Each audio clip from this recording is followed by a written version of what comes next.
certo por aí? Eu espero que sim, viu? Mas estamos chegando com mais um Fala Doutor aqui na nossa TV Câmara Salvador.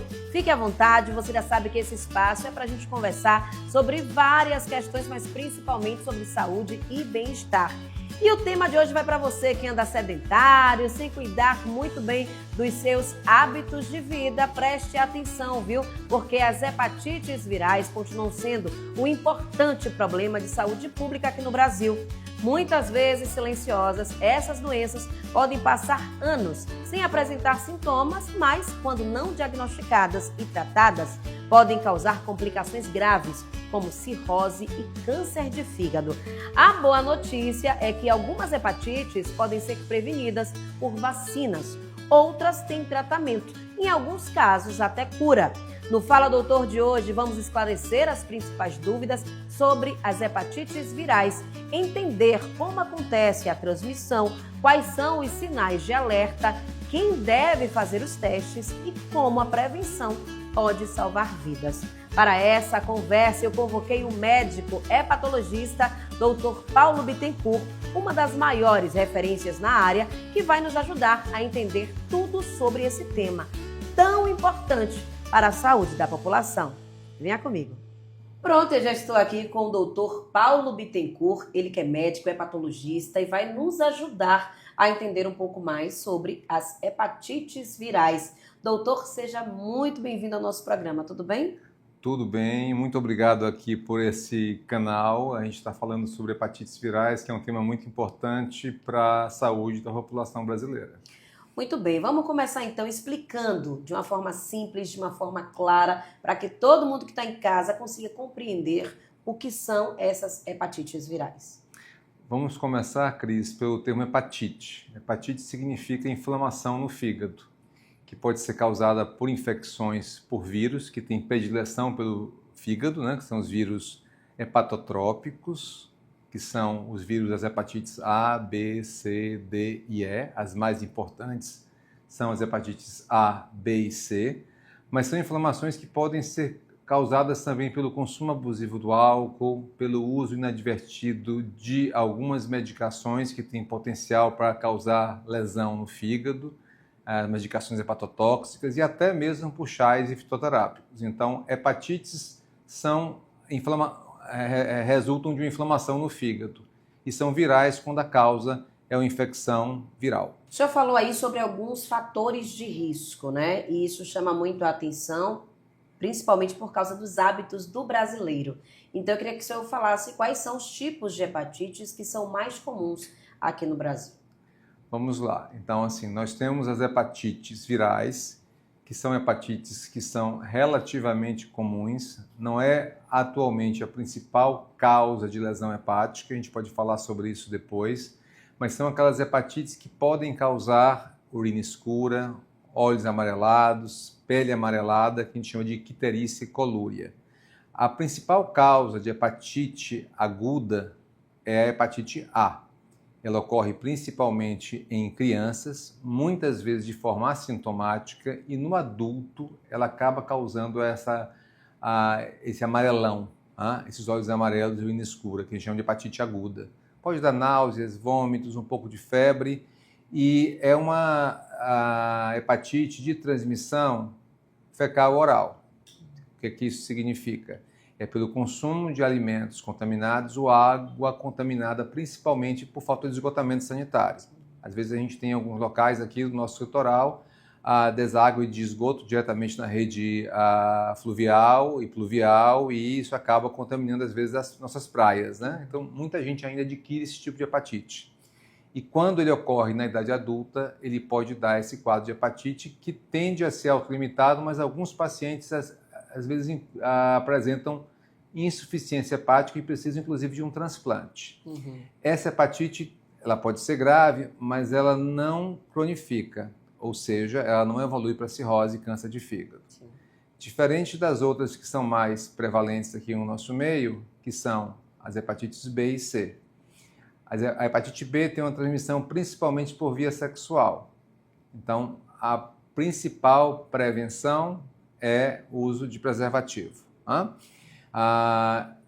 naquelas relações que não sejam relações, que são relações eventuais. E por via materno-infantil, ou seja, a mãe pode passar para o bebezinho. Sim. Mas hoje em dia, em todo programa de pré-natal, existe rastreamento e tratamento para evitar que isso ocorra. Então não é um problema tão importante. Uhum. A hepatite C, ela foi muito prevalente no passado, porque a transmissão principalmente é pelo compartilhamento de objetos superfluocortantes, ou por uso de transfusões sanguíneas na época em que a gente não conhecia o vírus, antes de 1990. Agora, transfusão sanguínea é extremamente segura em relação à transmissão de hepatites virais.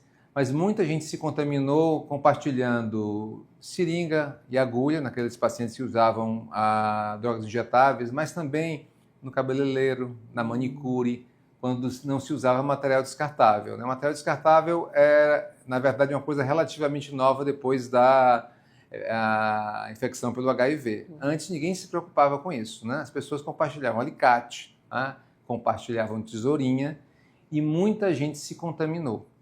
Então, no Brasil, devido a isso, existe uma política pública que todo indivíduo acima de 40 anos deve testar para hepatite C pelo menos uma vez na vida. Não precisa fazer todo ano, uma vez na vida. Se der negativo, a chance de contrair a infecção depois é muito baixa se seguir esses hábitos que a gente recomenda, né? Não compartilhar, vai no salão, tá? Ver que você está fazendo, como é que está sendo. Todo salão hoje em dia é visitado, né, pela vigilância e tem toda uma norma para a esterilização dos materiais superfluocortantes.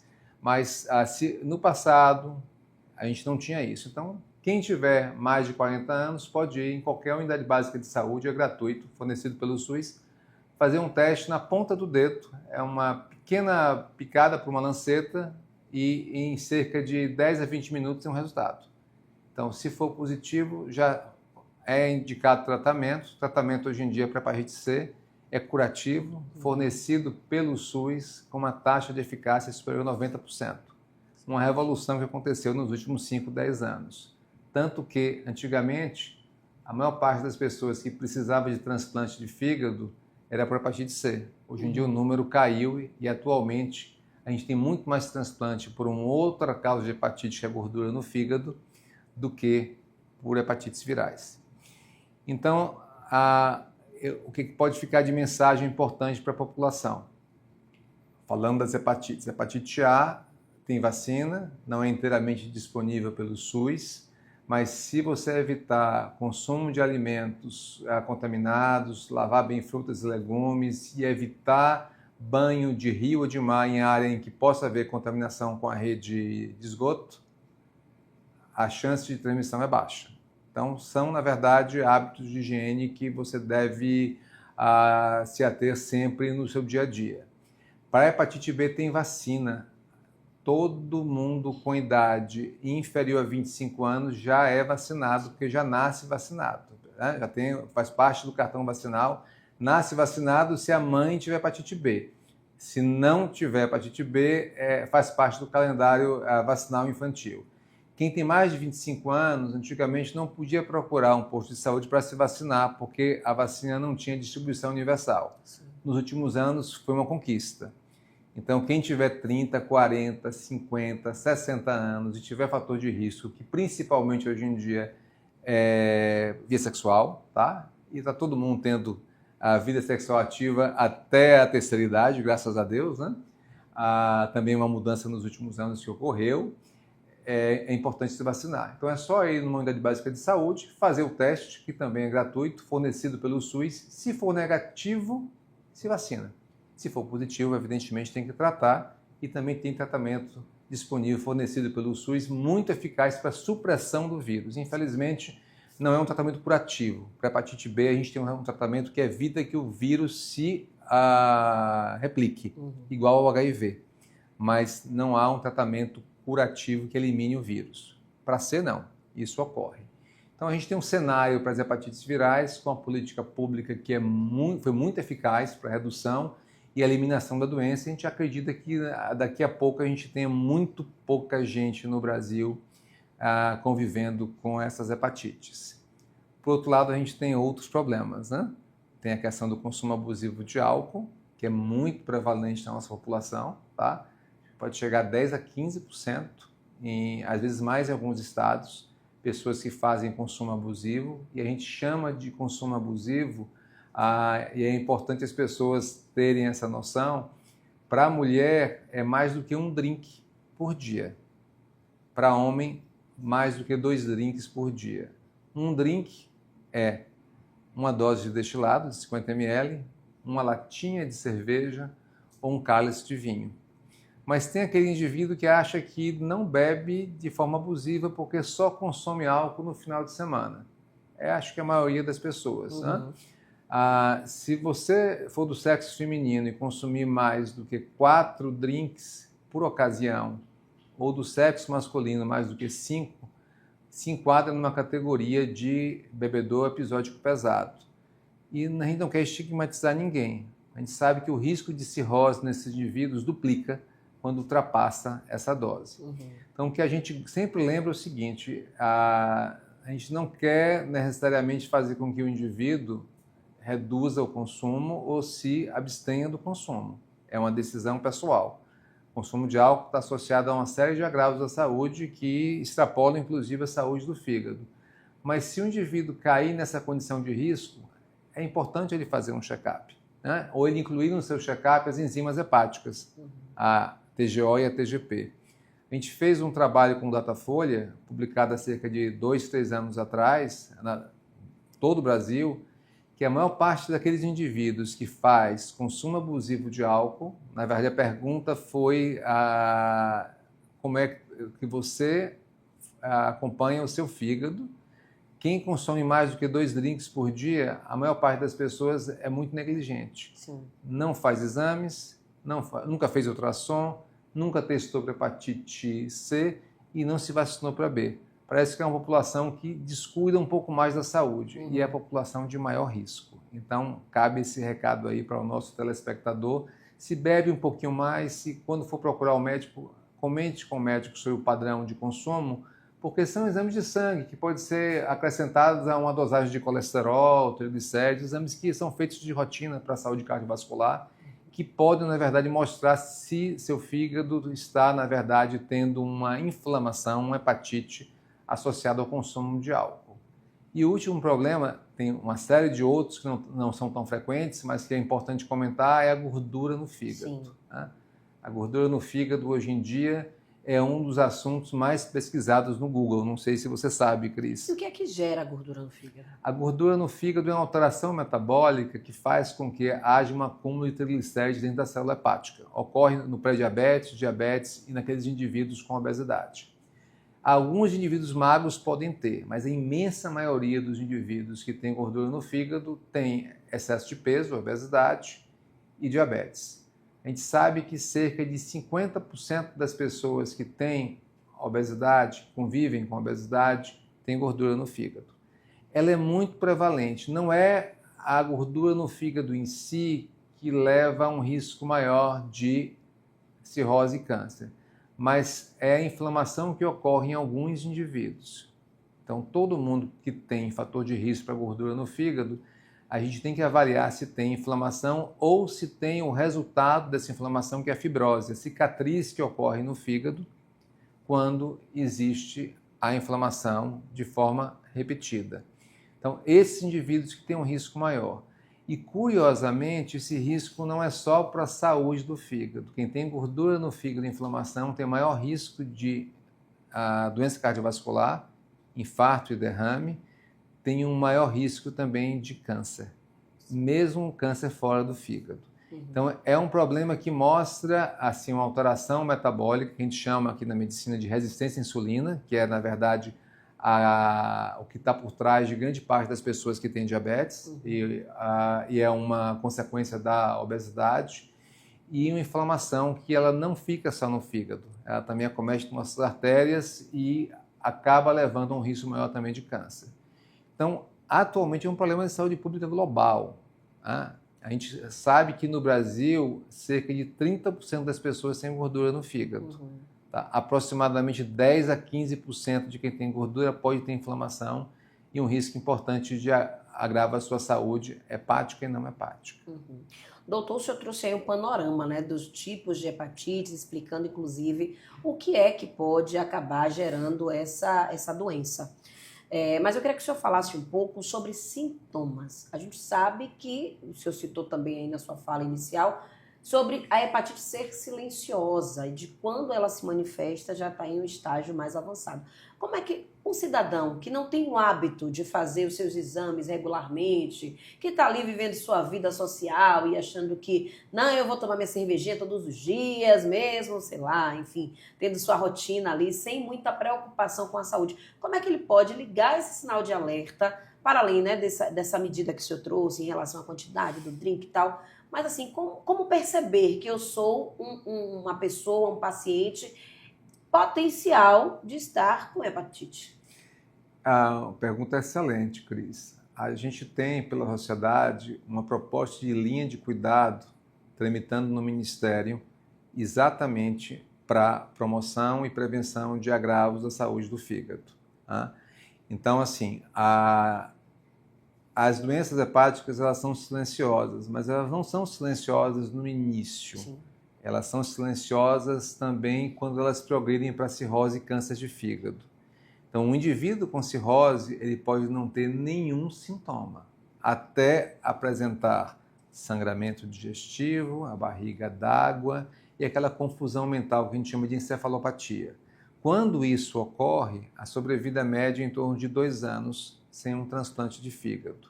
Então, você imagina que um indivíduo pode conviver com uma gordura no fígado, um vírus da hepatite, 20, 30, 40 anos sem sentir absolutamente nada. E quando tem um primeiro sintoma, já é, na verdade, já tem um diagnóstico de uma doença grave que precisa muitas vezes de um transplante. Por isso que a gente tem que focar muito no fator de risco.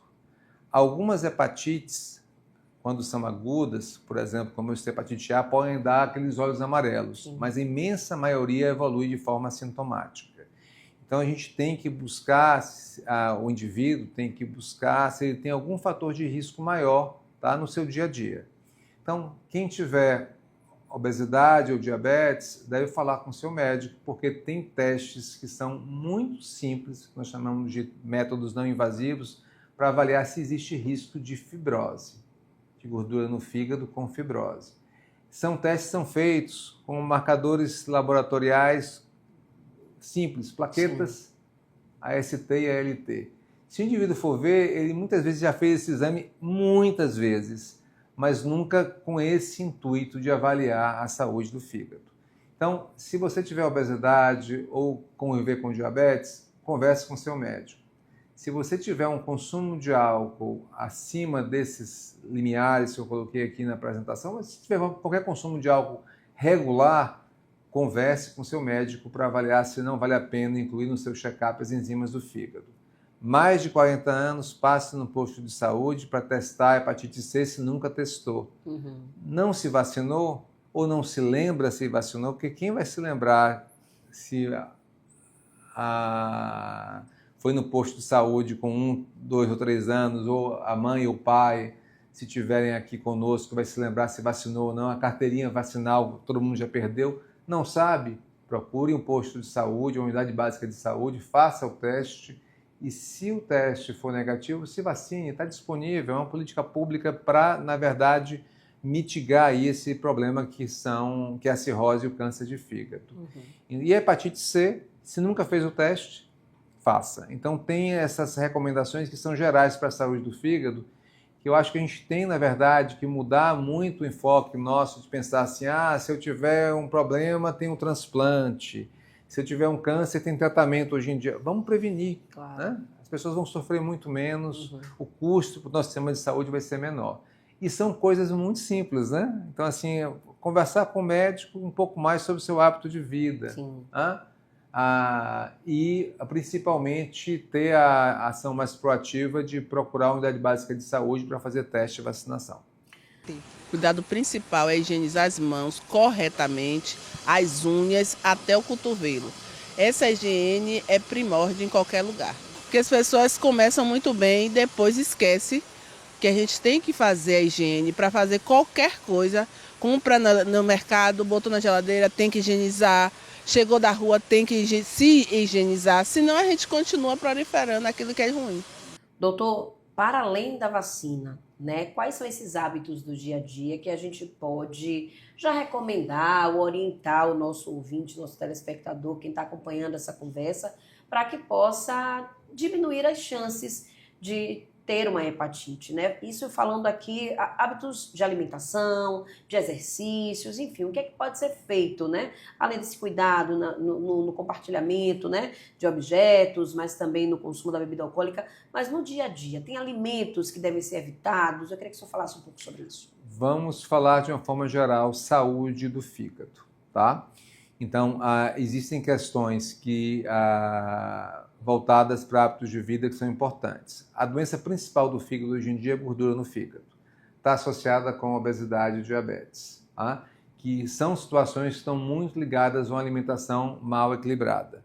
Então, se o indivíduo tiver uma alimentação equilibrada, com controle do peso, evitando alimentos ultraprocessados, porque estão associados à inflamação no fígado, evitando alimentos que tenham alto teor de açúcar, principalmente açúcar adicionado, suco de caixinha, balas, doces, né?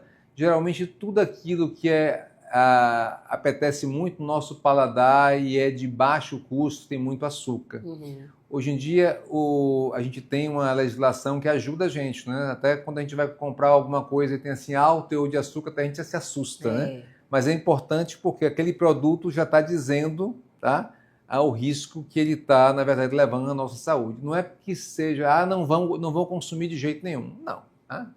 Quem não vai querer consumir um doce, um pudim, um chocolate? Mas não fazer disso a base da sua alimentação. Sim. Então, uma alimentação rica em legumes, carboidratos que não sejam assim, sejam mais complexos, feijão, arroz, lentilha, grão de bico, carnes mais magras, dando preferência para carnes brancas, né? O frango. Se a gente for ver a alimentação básica do brasileiro, né? Se a gente for colocar o feijão, o arroz, uma porção de salada e uma carne magra, né? Uma carne que não tenha tanta gordura, se for vermelha, ou uma carne branca, que é a carne mais barata, a proteína mais barata, que é de frango, né? Sem a pele. Tá ok, né? Então, assim, não é nada assim, não existe nada fora do que a gente possa fazer no nosso dia a dia. Evitar os lanches com muita gordura saturada e com muito açúcar adicionado, preferir fruta, tá? E evitar, na verdade, o máximo possível alimentos industrializados que geralmente têm um alto teor de açúcar. A atividade física, ela é primordial. Tem gente que convive com diabetes e que tem obesidade, mas que malha, que faz atividade física e consegue se manter sem inflamação. Então, assim, às vezes você tem um indivíduo mais magro, aquele falso magro, que você olha, está magrinho, mas tem aquela gordurinha que você não vê, tá?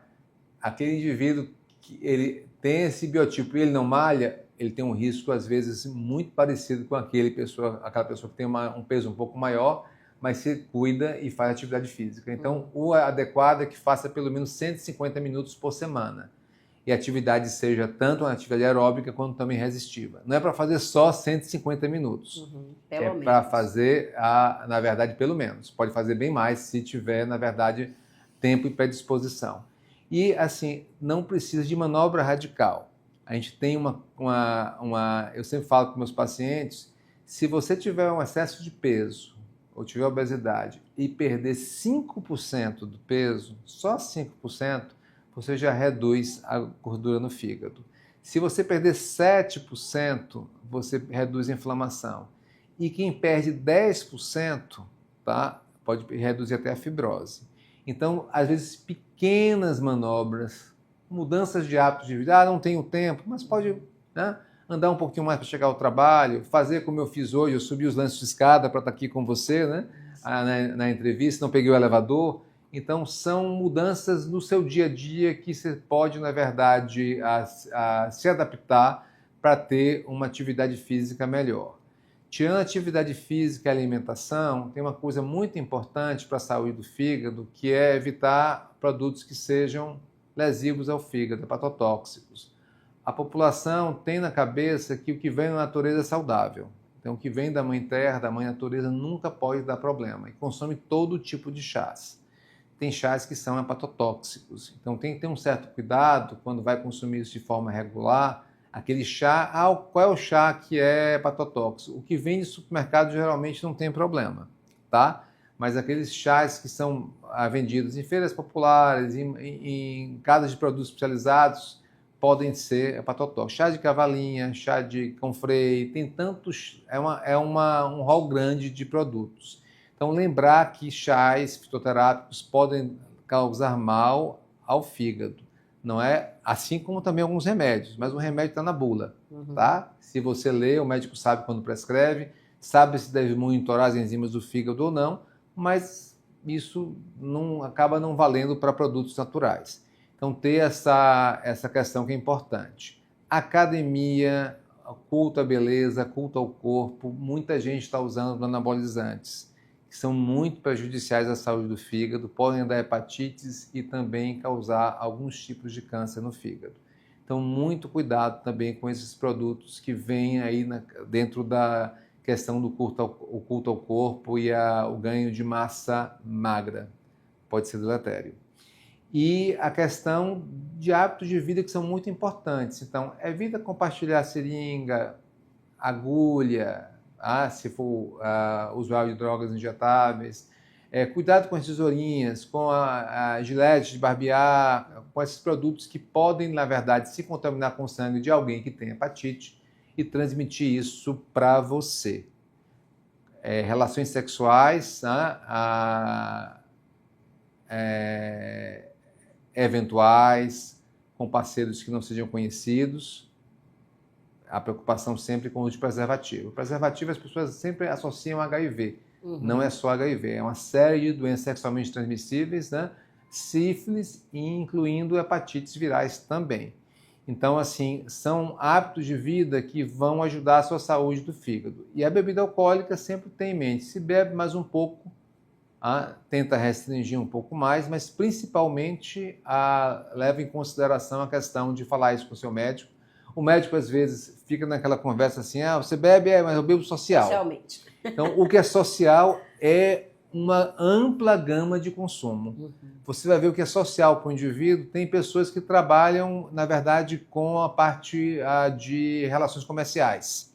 Então, almoçam com o cliente todos os dias e bebem 1, 2 garrafas de vinho por almoço. Sim. Isso faz mal. É social, é profissional, mas está acima de um consumo que a gente sabe que consumo saudável, entre aspas. E a mulher, infelizmente, Cris, está mais susceptível. Por quê? Porque é uma questão de metabolismo. Ela, na verdade, absorve mais álcool do que o homem. Então, ela está mais predisposta aos efeitos lesivos do álcool.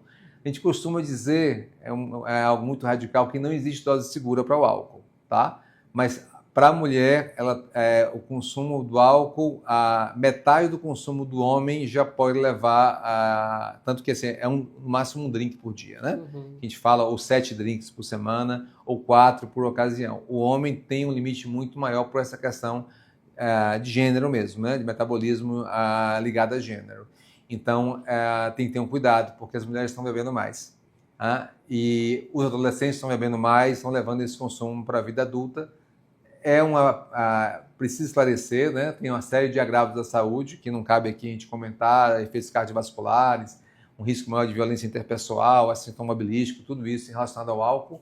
Mas é importante a gente lembrar só, se bebe um pouco mais, fale com seu médico, assim, são 2 exames de sangue que podem ser feitos, muito simples, que tem no SUS e que podem, na verdade, mostrar se você tem risco ou não.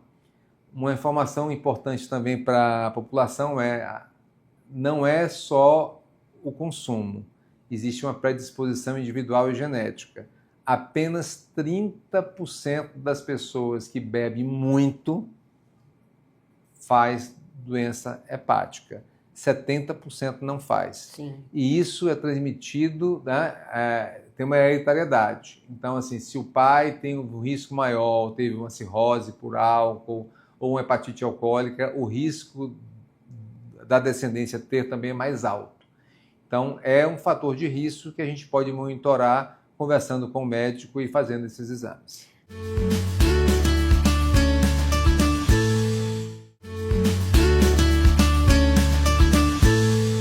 Para você que ligou sua TV agora, pegou essa conversa pelo meio, esse é o Dr. Paulo Bittencourt, ele é hepatologista e nossa pauta aqui hoje é hepatites virais, né? A gente está falando sobre esse assunto que é tão importante, a gente inclusive falava aqui sobre chás, sobre remédios. E atualmente, doutor, eu queria voltar nesse assunto porque a gente vê muita apelação, muitos comerciais, muita divulgação nas redes sociais e muita gente acaba se empolgando diante desses anúncios, né? Como você citou, chá de cavalinha com hibisco, que faz milagres aí pela saúde da população, emagrece e tal. E na busca desse corpo perfeito, de estar dentro das métricas, né, chamadas aí normais e dentro das medidas que se tem como ideais, eu queria que o senhor falasse sobre os riscos, né, de se ir por esses anúncios, de seguir essas receitas sem qualquer tipo de orientação.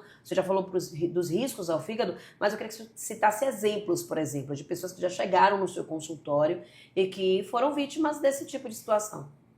A gente está nesse mês de conscientização das hepatites virais, mas a gente acaba falando sobre todos os agravos do fígado, né? Uhum. E esse é um agravo importante porque as pessoas vão em busca de um corpo perfeito ou de saúde. E tem muita desinformação nas redes sociais. Né? E tem gente que está usando essa mídia de uma forma comercial muito agressiva. Então, se você for procurar, existem chás para desinflamar o fígado. Existem produtos detox para limpar a gordura no fígado. Então, o indivíduo, às vezes, tem uma hepatite, ele vai atrás de uma informação e usa um agente que é mais agressor.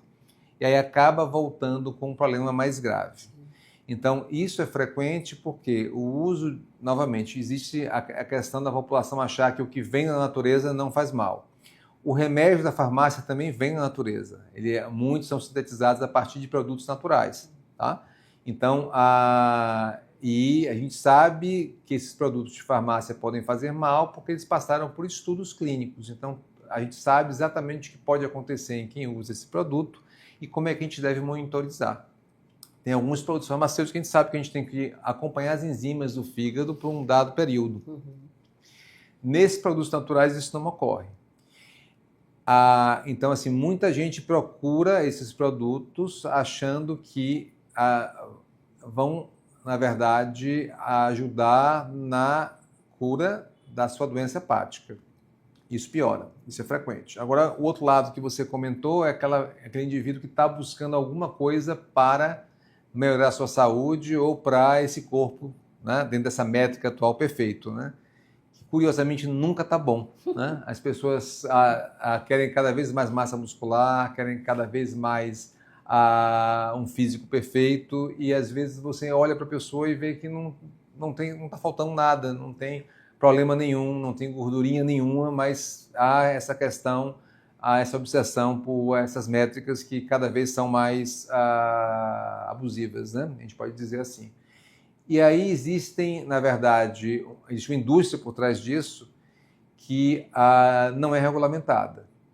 Não sei se todos sabem, mas quando você vai, na verdade, licenciar um produto para uso, depois dos testes, existe toda uma regulamentação da Anvisa. E esses suplementos, eles não entram nessa regulamentação. Não existe nenhuma obrigatoriedade de se dizer o que tem dentro desse produto. Então, existem muitos produtos contaminados, por exemplo, com anabolizantes. Então, tem muitos produtos que a gente não sabe nem o que tem dentro. Para a gente saber assim, o que levou aquela hepatite naquele indivíduo que estava usando um suplemento. Sim. É impossível, porque a gente não sabe o que tem dentro e não existe uma regulamentação desse produto, porque ele é um suplemento alimentar. Então, assim, o governo vê isso como um produto para suplementação vitamínica ou de proteína, mas existem contaminantes. Então, tem muito paciente com hepatite aguda, pacientes já foram para transplante com o uso de chás e fitoterápicos. Nós tivemos um caso para ilustrar um paciente que você me pediu, muito curioso, que era um paciente que internou, ele foi transferido para fazer um transplante. E era um indivíduo que você olhava assim, um fisiculturista, né? Todo detalhado. E aí, o primeiro colega que o viu na UTI perguntou para ele se ele precisava de algum produto. Não. Geralmente eles não têm nem a ideia que aquilo pode causar e acham que não é um produto, não está usando nenhum remédio. Eu não estou usando remédio. E alguns a gente tem que perguntar, remédio, fitoterápico, chá, alguma coisa para melhorar a performance durante o treino.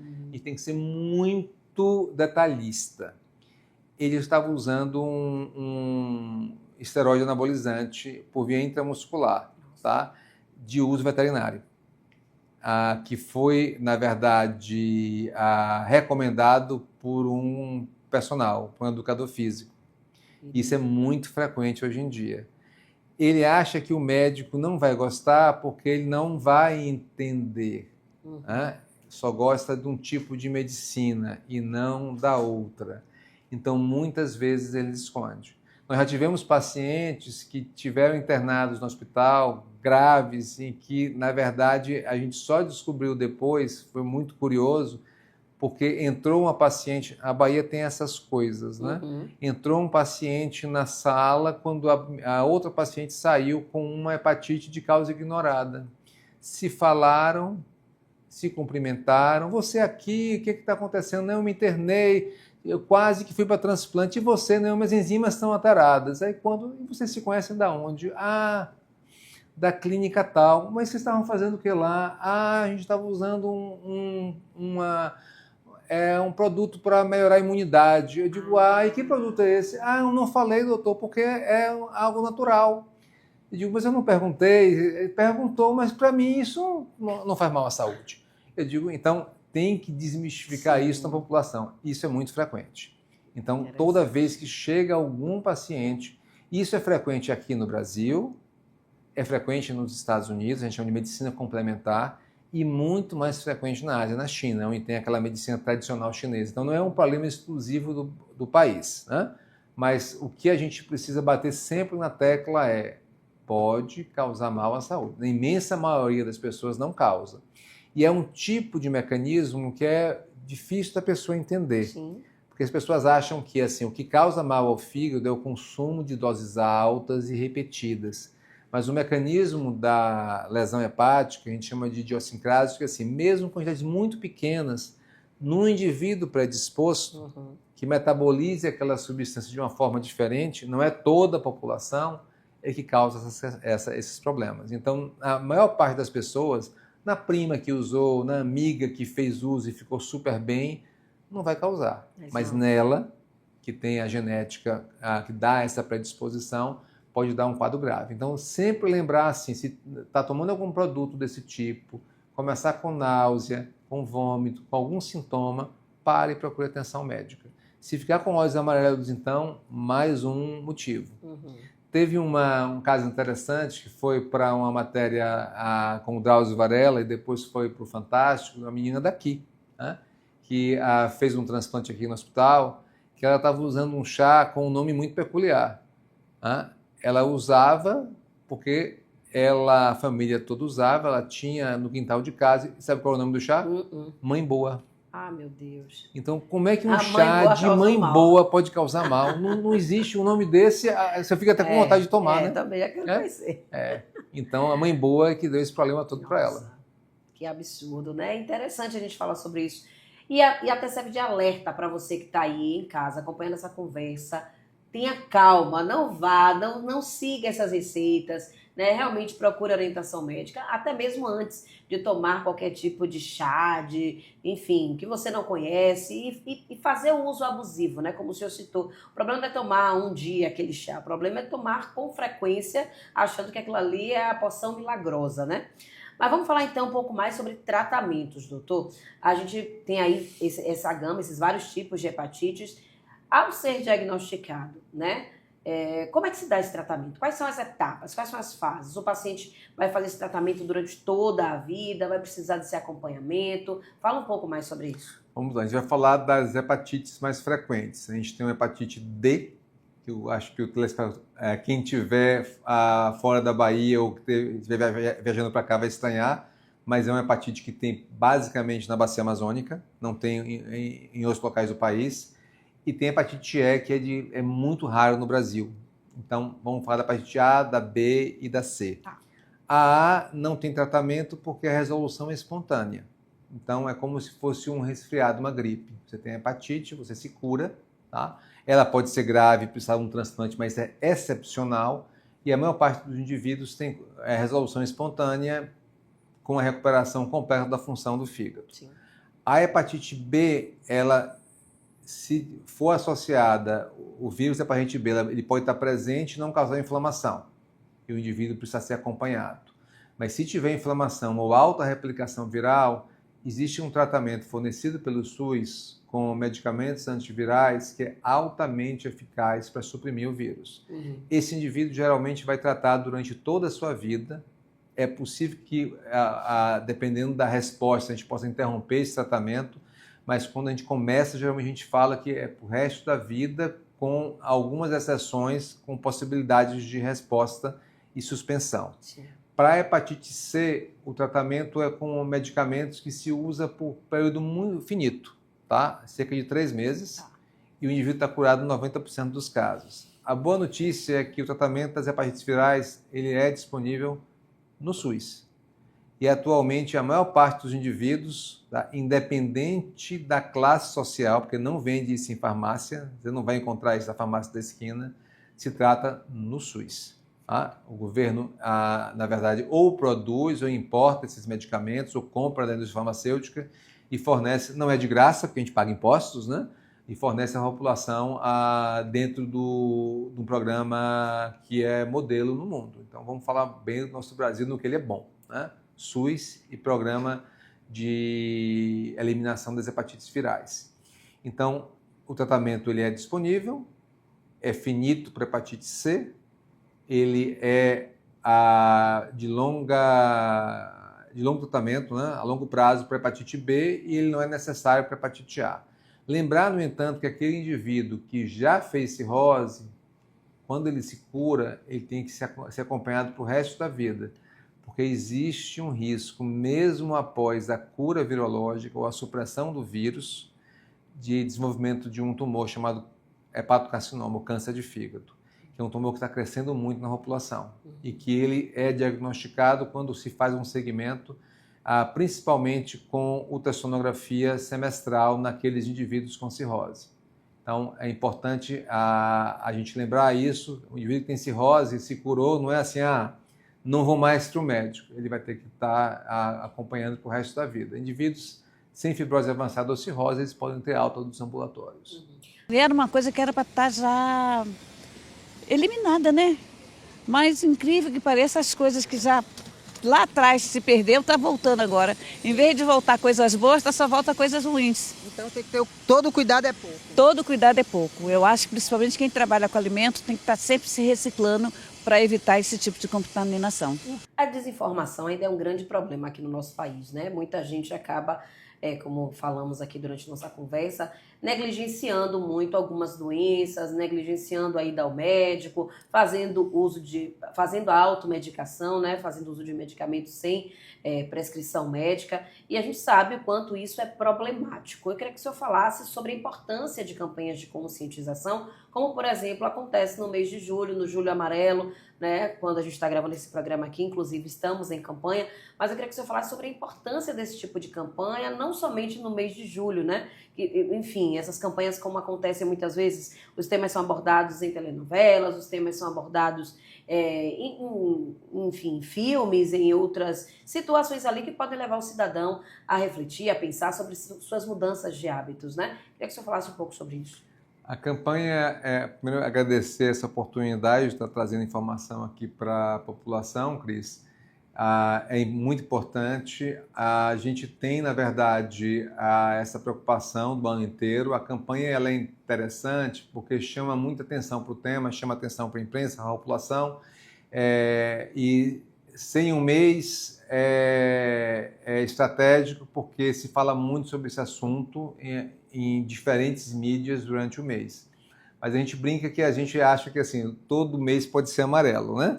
Então a gente pode, na verdade, estar falando sobre isso e estar conversando com o profissional de saúde, isso o Ministério faz. Existem, na verdade, as sociedades médicas também fazem, levando em congressos científicos, nas mídias sociais, informação para a população e para profissionais de saúde, porque também não adianta você falar com o paciente, o indivíduo, o cidadão, ele procurar o médico, mas não saber o que fazer. É o que está ocorrendo, por exemplo, um pouco agora com a gordura no fígado, Sim. né? Gordura no fígado é um problema que eu não sei no mundo se aquele profissional da ponta ele vai saber lidar. Ele tem essa informação de rastrear aquele indivíduo de risco para encaminhar para o hepatologista, para o gastroenterologista, avaliar se o indivíduo tem risco maior para cirrose e fibrose e orientar esse paciente num intervalo de tempo muito curto ao tratamento principal, que é a mudança de estilo de vida, né? Claro que estão surgindo aí as novas drogas, tem aí as canetinhas que vão ser usadas também para tratamento da gordura no fígado, mas o principal é fazer com que esse indivíduo mude estilo de vida, né, que é o tratamento principal. Então a gente lança o ano todo digamos assim, essa metodologia de fazer a educação continuada da população. A gente tem uma mídia social na nossa cidade chamada Tudo Sobre Fígado, né, @Tudo Sobre Fígado. O Instagram é bem ativo, com informação para o público leigo, que quem tiver interesse pode ver. De vez em quando aqui na homepage aqui do Hospital Português também a gente lança algumas informações, são importantes, porque não adianta também falar só no mês, né? Exatamente. As pessoas lembram e depois acabam não seguindo. Mas a gente tem que ter muito cuidado também, assim, na verdade, quando a população for buscar alguma informação, ir para esses canais mais idôneos. Eu fiz um trabalho com um aluno da rede pública, que era um bolsista do CNPq, para ele procurar gordura no fígado no Google e ver as 30 primeiras opções de resultado de busca. Tá? Das 30, 28 não eram adequadas para a população. Tinha muito anúncio, exatamente desse tipo de questão que você levantou, né? Chás para desengordurar o fígado, quer tirar a gordura do fígado, use tal coisa. Então, é um papel das sociedades, e eu acho também do Ministério da Saúde estar mais atento a isso, porque hoje em dia a população procura muito no site de busca da informação e nem sempre encontra informação adequada. Então, informação adequada para o fígado, eu posso passar o canal da Sociedade Brasileira de Hepatologia, @Tudo Sobre Fígado, que vai ter informação praticamente diária, com vários posts, vídeos sobre o tema. E quem quiser buscar informação sobre câncer de fígado e prevenção, também tem o site do Oncoguia, que é uma ONG bem atuante. Eu faço parte aí do comitê científico, e aqui a nossa mídia do Hospital Português também, o @HPortuguês, né, que vai estar sempre com informações sobre a saúde, não só do fígado, mas também do tubo digestivo e da saúde de uma forma geral.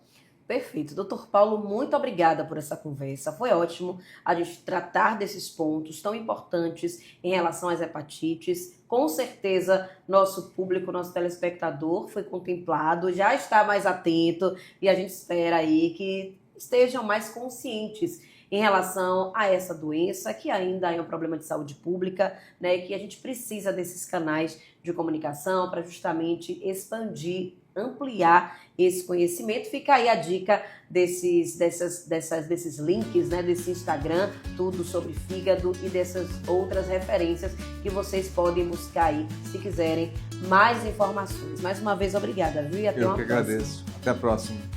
É isso, minha gente. Por enquanto, ficamos por aqui com o nosso Fala Doutor.